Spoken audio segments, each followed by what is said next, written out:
Oníwàásí ọ̀hún bàbá ìmọ̀mọ́ àgbà ní Ìbàdàn. A ti gbọ́ wàásí ìṣẹ́jú márùn-ún nínú ọ̀dánilẹ́kọ̀ọ́. Wọ́n fẹ́ lọ kí gómìnà. Tọ́jà bíi Wọ́n fẹ́ wákàtí kí bàbá márùn-ún. kábíyèsí abẹ́rẹ́ ọmọ Yorùbá tó lẹ́kọ̀ọ́. Oníwàásí kí bàbá wa gómìnà. Ọba Yakiwo. Wọ́n kí bàbá wa Olúbàdàn. Wọ́n wá lọ kí bàbá wa Mufti Diyar àti bàbá Deputy Governor. Wọ́n abẹ́rẹ́ kẹtẹ́gbẹ́. Wọ́n kí bàbá Mufti Diyar bàbá oníkìjì pa. Wọ́n kí bàbá wa ààrẹ. Wọ́n kí bàbá Deputy Governor wọ́n dẹ̀ fún Speaker. Akíyẹ́ ìjọ chairman fún ìpínlẹ̀ Ọ̀yọ́ káàbọ̀. Ẹ̀yìn ìjọ chairman. أعوذ بالله من الشيطان الرجيم بسم الله الرحمن الرحيم أعوذ بالله من الشيطان الرجيم بسم الله الرحمن الرحيم سبحان الله والحمد لله ولا إله إلا الله الله أكبر الله أكبر الله أكبر ولا حول ولا قوة إلا بالله العلي العظيم adúpẹ́ púpọ̀ lọ́dọ̀ Ọlọ́run. alhamdulillahi. mo nígbàgbọ́ wípé gbogbo wa lọ́lọ́run ṣoore fún ẹni Ọlọ́run bá dẹ̀ ṣoore fún gbọ́dọ̀ mọ pẹ́ dú. la in shakartum la azidannakum wa la in kafartum inna adhabi lasadid. tó o bá mọ̀ pé Ọlọ́run ṣe dáadáa fún ẹja sọ pé alhamdulillah. alhamdulillahi. tó o bá mọ̀ wípé Ọlọ́run ṣe dáadáa ẹ̀mí fún ẹ ó dẹ̀ ṣe dáadáa ara fún ẹja tó wílé ẹ̀ka pé alhamdulillah. alhamdulillah. báwo bàbá wa ti máa wí ẹja wí ọpẹ́ náà níláwà ní pé alhamdulillahi rabbil alamin. alhamdulillahi rabbil alamin. wassalatu wassalamu ala rasulillah. ìkẹ́ àtọ́lọ́ Ọlọ́run kọ́ máa bá aṣáájú ẹ̀dá jùlọ tí jẹ́ Muhammad. sallallahu alayhi wa sallam. kí gbogbo mùsùlùmí ó yòókù ànábì o. sallallahu alayhi wa sallam. lẹ́yìn bẹ́ẹ̀ mo gbé kíkí látòrí àwọn tó ṣẹ̀ wálé àwọn tó bí wa. bàbá wa àgbà ìmáàmù ilẹ̀ Ìbàdàn. Sheikh. bàbá mi ajígbọ́tọ̀ ọmọ kékeré. damallahu hayatahu. mo kí yín púpọ̀ púpọ̀ púpọ̀. kíkí yín jù bẹ́ẹ̀ lọ ẹgbàá gbogbo tí ma ọmọ ní kórìí bàbá ẹ̀. mo ṣe bá yín mo ṣe bá Ọlọ́run. bàbá àgbà náà ìbí bàbá àgbà kéèké ọlọ́sọ̀ọ́. bàbá mi ṣẹ̀rí gbogbo ẹ̀yin àgbààgbà tẹ́ wà nínú oko lálálà fún àkóso dànsákì ìmáàmù lánàṣẹ ẹ̀ṣẹ̀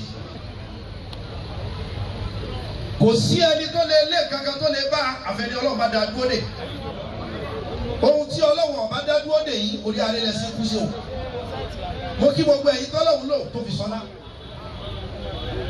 wọ́n wá kí bàbá mi àgbà Aseyin Islam Sheikh Suleiman Faru Oníkìjìpá. Adamallahu hayatahu. Al-Mufti Diyar àfàgbà òkè yìí púpọ̀. Ẹ kú oríire ọmọ tó tún kú ọmọ a sì tún kú oríire ọjọ́ bí. Insha Allah. Bàbá àgbà Oníkìjìpá ọdọọdún làárọ̀ lò. Àmín. Kábíyèsí orúkọ làbí kú ọba aládé ni o.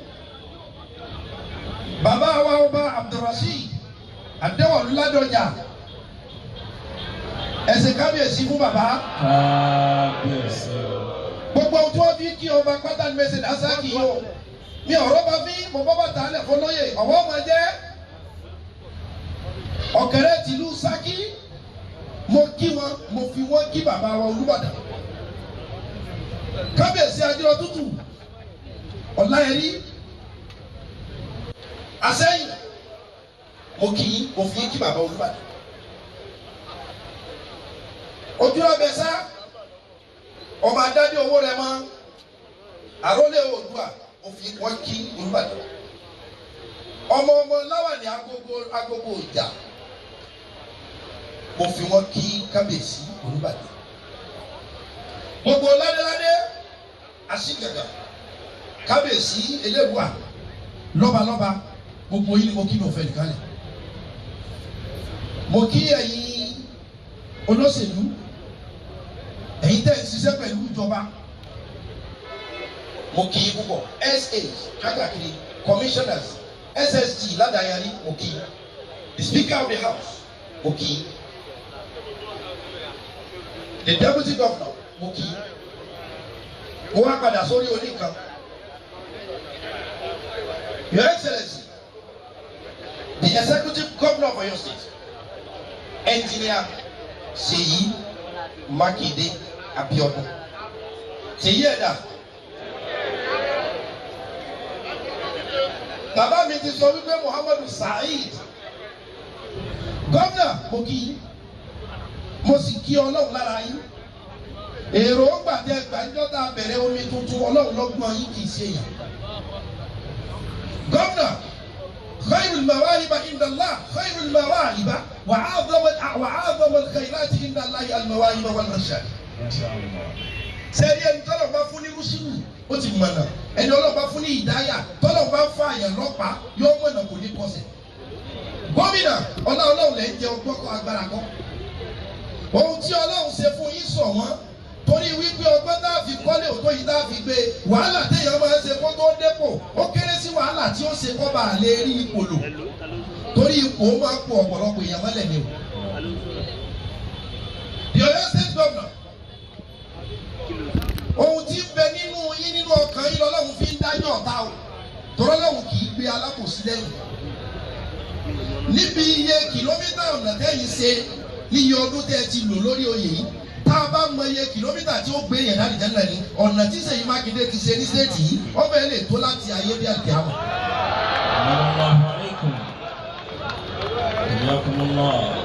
Gómìnà Makinde láyé ìgbà kan wá sẹ́yìn báńkì ò ní gbà láti yá àwọn pensioners lówó lọ́yọ̀ state yìí pensioner ọ̀yàwó tí wọ́n tó fẹ́ ya lówó gan mà ní dájú wípé owó tó gbẹ̀mí lé tí ó fi san ò ní dé lásìkò ìjọ́tẹ̀ yìí ti débẹ̀ kíjọba kọ́ máa sanwó oṣù fóṣìṣẹ́ 23, 24, 25 of each month kàyéfì lélẹ̀ yàrá rẹ̀. Allahu Akbar. Kéèyàn máa san gratitude fáwọn pensioners láì fìtínà wọn láì dààmú wọn. Gómìnà Ọlọ́run ọba nìkan ló pé o ṣùgbọ́n bí dẹ́ ṣe é lẹ́yìn ọwọ́ excellent. Abá yín dúpẹ́, abá yín yọ̀, a kí yín wípé mandate lọ́lọ́run gbé fún yín ẹ̀rí gbé. Gómìnà Seyimakinde ìtẹ́lọ́rùn bàbá wa. Mo kí ìyá wa ẹnìtọ́ Sumanu Masurat, mo kí ìyá mi Adedibu, mo kí ìyá wa ìyàwó deputy governor àti gbogbo jàkàjàkà tó jókòó. Omi tuntun ti rú, ẹja titun sì ti wọbẹ̀. Ṣínàbẹ̀là àti gbogbo ẹ̀yin olóṣèlú jàkàjàkà ọ̀dọ̀ wọ̀nyí. Gómìnà Bàdógún ọdún àgbẹ̀ o, Bàdógún oṣù àkò. Gómìnà Seyimakinde bó tilẹ̀ wù ká gbé àwòrán gẹ̀gẹ̀gẹ̀gẹ̀ tó bó tilẹ̀ wù kọ́ rẹwà tó á padà fi etí gànà.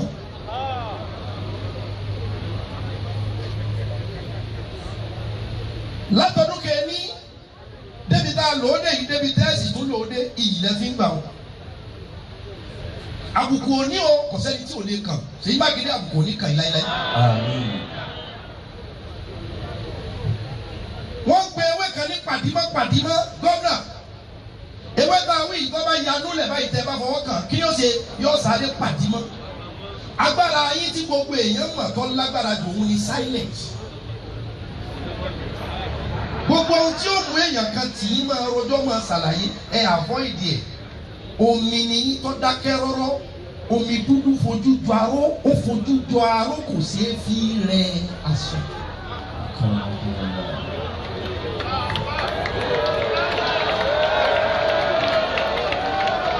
Gómìnà Seyimakinde Alhaji Jamiu àmì Ọlọ́run ló kọ́ mi o, ẹni tí ọba mọ̀ mí kó jáde wá kó wá wò mí o. Gómìnà gbogbo ohun tá a bá ṣe nílé ayé yìí ó dìtà. Inna Allaha ya'murukum bil 'adli wal ihsan.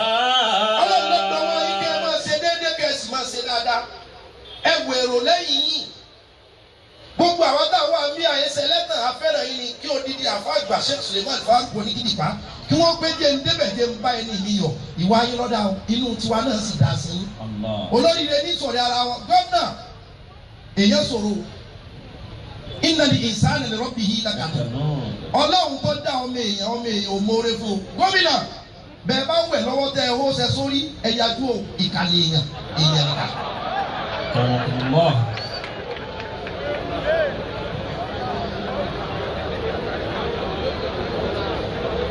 ìtẹ́lọ́rùn bàbá wa kò sí ẹni tọ́lọ́wọ́ ò ṣe fún àfẹnikẹ́ni tí ọba gbé tòun ò tóun olóríire ní gbogbo wa o tá a bẹ́ẹ̀ ti lè ní tẹ́lọ́rùn lẹ́yìn kan tọ́lọ́run fún wa alukọ̀nà àtú kanzula yafna gbogbo ẹni tó bẹ́ẹ̀ ní tẹ́lọ́rùn ó ti ní gbẹgbẹ ọ̀rọ̀ tí ò ní tán. gómìnà aṣíwájú ni ó aṣíwájú ogun ìkẹyìn ogun bàbá mi ò kí nípa ilẹ̀ Yorùbá bàbá mi Olúbàdàn gómìnà ẹ̀yin lọ̀rọ̀ yìí kàn Yorùbá ní ẹ̀sìn tó síwájú lọ́gbàfẹ́ ẹ má gbàgbé o ẹ̀sìn tó bá tó síwájú bákan náà ni ó gbọ́fà lójú ogun o ẹ̀sìn tó síwájú bá gbàfẹ́ níjọ́ dùnú ẹ̀sìn tó síwájú bá gbàfẹ́ níjọ́ ayọ̀ kábíyèsí ẹ̀sìn tó síwájú náà ni ó gbọ́fà níjọ́ tọ́rọ̀ bá dogun tó bá dìjà. gbogbo ẹ̀yin tẹ́ ń bá gómìnà ṣiṣẹ́ àdúgbò lọ́dọ̀ yín tẹ́ ẹ̀ sọ gómìnà ló kọ́kọ́ ẹ̀sìn ọ̀tá ẹni kì í ga lójú ẹni. iye èèyàn tí current administration of Governor Seyimakinde ti gbà ṣiṣẹ́ èyí tó jẹ́ domestic ni àìmọye fọ́ọ̀nì tí ń lọ lábẹ́nú pé kí ìyàwó má bàa jára lù. kódà àmọ̀tẹ́kùn tá a láàdálẹ̀ gbogbo ilẹ̀ Yorùbá the 6 southwest states kò síbi tí wọ́n ti gba ọ́fíìsà sínú àmọ̀tẹ́kùn ní gbogbo stéètì mẹ́fẹ̀ẹ̀fà ilẹ̀ Yorùbá tó tó Ọ̀yọ́ ṣètò àwọn abẹ́yìn lọ́dà gómìnà Ṣèyí Mákindé. gómìnà tó bá ku ẹ̀yìn àtọ́lọ́hún yẹn dúpẹ́ fún o wípé kò dá ọ̀ràn fún yín ṣùgbọ́n dá àrán fún yín. sẹ́rí gbogbo àwọn tọ́lọ́run bá dá yẹ̀yẹ́ fún ó ṣeé ṣe kọjá pé àwọn tó bí wọn ru ẹrù kan tí wọn ò rúre kó lè láwọn màmá ẹni kà ìwọlé. tu'til mulka man tasha wa tanzi'ul mulka mimman tasha wa tu'izzu man tasha wa tuzillu man tasha biyadika al-khayru innaka ala kulli shay'in qadir.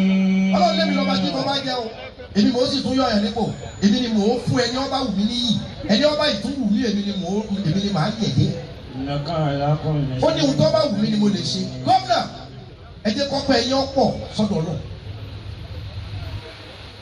ẹ jẹ́ kí ìmọ̀ oore fọ́lọ́ ara pẹ́ mọ́ náà lẹ́ fi dá sí gbogbo èèyàn ẹ jẹ́ ó tó pọ̀ sí. sẹ́ẹ̀rí àwọn tẹ́ sọ̀rọ̀ fún jù àwọn tẹ́ kàn wúkọ́ tí wọ́n pàtẹ́wọ́ tẹ́yìn kọ́ fẹ́ béèrè pé lérí ikọ́ yíwú kí ló fa àtẹ́wọ́.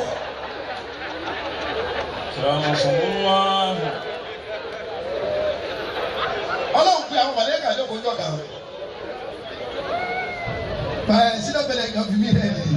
àìsùn mẹ́lẹ̀kùn tayàlà wà fi sàmáwátì tábàyàtì màláìkàtù rahman. ẹ jẹ́ mi ọdún báyìí kí ilé ẹ̀jẹ̀ máa rún wọ́n ti dá báwọn náà. yàtà hàmà sùn. àbọ̀rọ̀ a máa sọ fún ọmọlúwàbí kò ní ìdí kọ́kọ́ bí wọ́n báyìí ni bẹ́ẹ̀ bá ṣe méjì kọ́sá ti ṣe jẹ mọ́sà.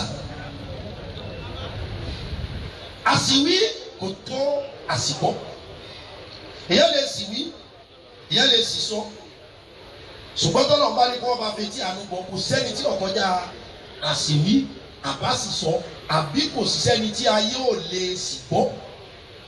sẹ́rí Islam látàkùn máa lé ìṣẹ̀lẹ̀ kàbí ìhàn ohun tó o bá nímọ̀ nípa ẹ̀ nínú Islam mọ̀ sọ tó o bá wá sọ bóyá a máa ń gbìyàn torí wípé olówó egbò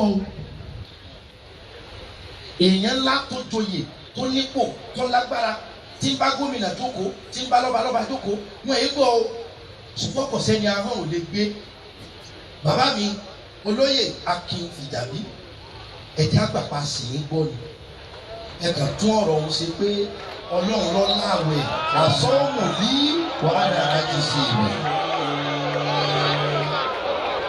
اجتمعت ملائكة الرحمن يتهامسون ويتذكرون يوما